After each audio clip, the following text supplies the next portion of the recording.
I miss her. But now I have Harrison. He can lean on me.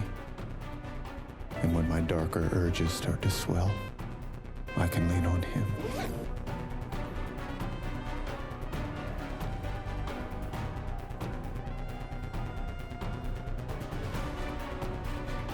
Dexter Resurrection.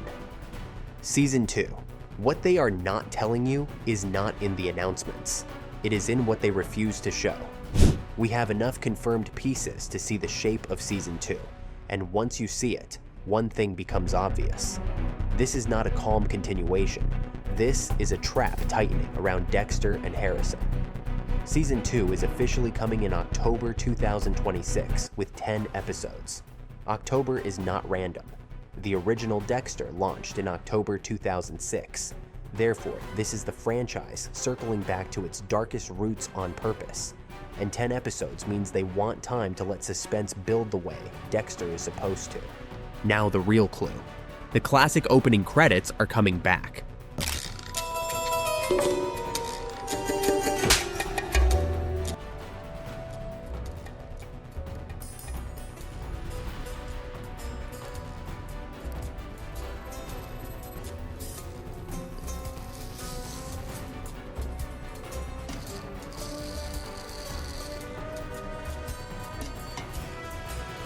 People call that nostalgia, but the original credits were a confession.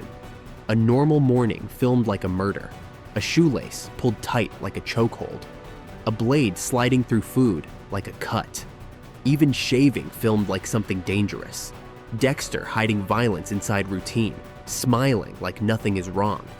But Dexter is not in Miami anymore. He is in New York.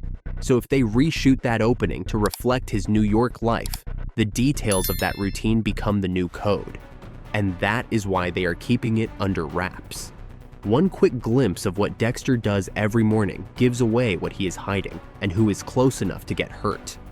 That connects directly to the other confirmed return. Harry is back in Dexter's subconscious. Hello, son. I've missed you, Dad. I've missed you too. Did you come to say goodbye? There's no clause in the code where it says you can just give up and die. I don't have much to live for. Deb was the voice of consequences in New Blood. Harrison. You can't. Everyone close to you dies. That's why we're here. Harry is the voice of rules. Harry, returning right when Dexter is trying to rebuild with Harrison, tells you what Season 2 is really about. The code. And whether that code can survive being passed down. Because Season 1 ended with Dexter and Harrison taking down Leon Prater by dragging him off his own stage. That was not just a kill, it was a statement. They exposed the entire world Prater was hiding. And that exposure left behind the biggest ticking clock in Season 2. The New York Ripper File. Dexter exposed Prater's vault to the New York Police Department, and inside was a file on the New York Ripper that seemed to include the killer's real name. When a show tells you the police have a name, it is not a clue, it is a countdown. Detective Wallace was obsessed with finding the Ripper.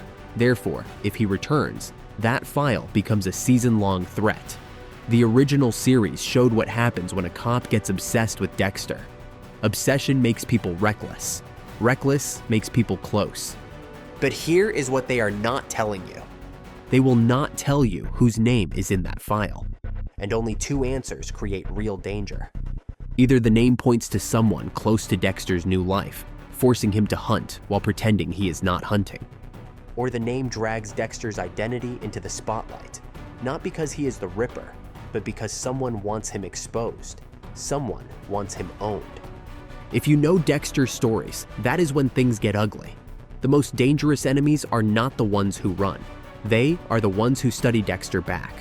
Which brings us to the loose end people keep ignoring. Al Jolly Walker. Al was part of Prater's serial killer club, and while Dexter wiped out everyone else, Al got away. That should scare you because Dexter always gets his target. The moment someone escapes, it becomes obsession. And Al did not escape by luck. He predicted Dexter. He fled New York. ditched his phone, and avoided being alone with Dexter because he knew exactly what Dexter would do if they met. And this is not some harmless criminal. Al strangled women, kept trophies like ponytails, and even recorded himself like it was entertainment. Therefore, if Al returns, it is not a simple rematch. It is a mirror match. A killer who knows there is a hunter, and who can start designing situations that force the hunter into mistakes. Now look at the creative team choices, because they also tell you the tone. Marco Siega is back directing a major share, and Clyde Phillips is still running the story. That usually means grounded suspense and slow tension. But Scott Buck, returning as a writer, has already sparked debate because fans remember the divisive stretch of the original series. I am not saying that guarantees anything. I am saying it increases the odds of bigger swings. And bigger swings are exactly what Season 2 is setting up. A police file with a name. A killer who escaped and knows Dexter's patterns. A father trying to rebuild with a son who has now tasted the rush of crossing the line. Now here is where the books and comics become useful as a pattern library, and I am calling this theory, not confirmation. In the Jeff Lindsay novels, Dexter's inner darkness is treated like more than a bad habit. Sometimes it feels like a presence that can go quiet, or get louder, or pull him toward the wrong decision at the worst time. And in the comics and print stories, the lesson is usually the same. The code does not erase consequences, it delays them. Routine does not protect Dexter, it masks him. So my prediction is simple. Season 2 is not building toward one neat villain reveal. It is building toward the collapse of Dexter's system. Because the pressure points are stacked. Routine is back, rules are back. Investigation is back. And predators are adapting. You cannot have all of that without something snapping. And the cleanest snap is Harrison, not in a cartoon way. In a real way. Harrison has seen that violence can feel justified. He has seen how fast results come when you stop playing by the rules. Therefore, the real question of Season 2 is not, can Dexter stop killing? It is, can Dexter stop teaching? So when Season 2 starts, watch the new opening credits like it is evidence.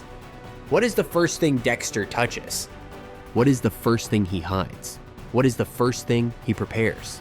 Because that will tell you what the season is really about. Tell me what you think they are hiding the most. The Ripper File, Al's return, or Harrison's turn. If you're still watching, drop RIPPERFILE in the comments.